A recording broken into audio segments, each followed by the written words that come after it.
बिस्मिल्लाहिर्रहमानिर्रहीम।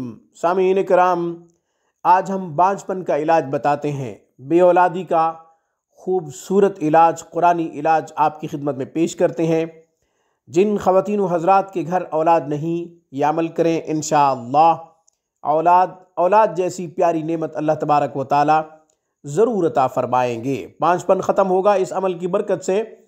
अल्लाह अपनी खुसूसी रहमत से बेटा या बेटी अता करेंगे। अमल क्या है?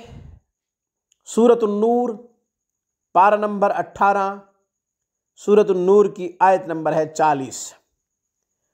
औ का ज़ुलुमातिन फ़ी बहरिल लुज्जी यग़शाहु मौजुम मिन फ़ौक़िही सहाब ज़ुलुमातुम बअज़ुहा फ़ौक़ बअज़ इज़ा अख़रजा यदहु लम यकद यराहा वमन लम यजअलिल्लाहु लहू नूरन फमा लहू मिन नूर। ये आयत मुबारका आपने 40 दफ़ा पढ़कर दम करना है। 40 लौंगों पे लौंग ले लीजिए, 40 लौंग।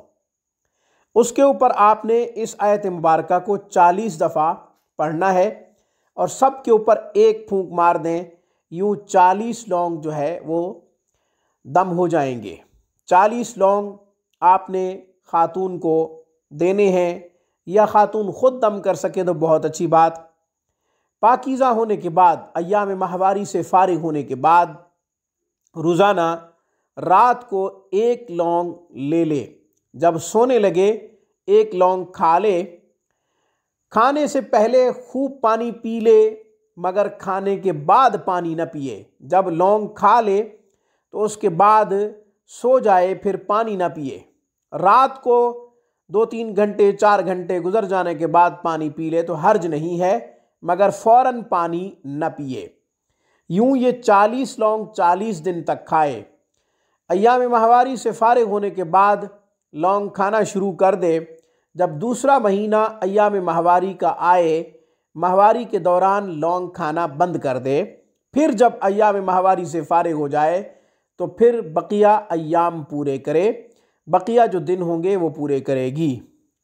इस दौरान इज़्दिवाजी ताल्लुक़ कायम करना भी ज़रूरी है, चूँकि असबाब में से एक सबब है औलाद के लिए। इंशाअल्लाह अल्लाह तबारक व तआला औलाद की नेमत से नवाजेंगे, बांझपन ख़त्म हो जाएगा। वही है जो बेटियां देता है, वही है जो बेटे देता है, वही है जो दोनों देता है, और वही है जो बांझ रखता है। वही जानने वाला है, कुदरत रखने वाला है। सूरत शूरा की आयत मुबारका का तर्जमा किया है। आज की इस खूबसूरत वीडियो में बस इतना ही। रूहानी परवाज़ को सब्सक्राइब कीजिए। हमारी तमाम वीडियोस की अपडेट हासिल करने के लिए घंटी के बटन को दबा दीजिए। अस्सलामु अलैकुम वरहमतुल्लाहि वबरकातुहू।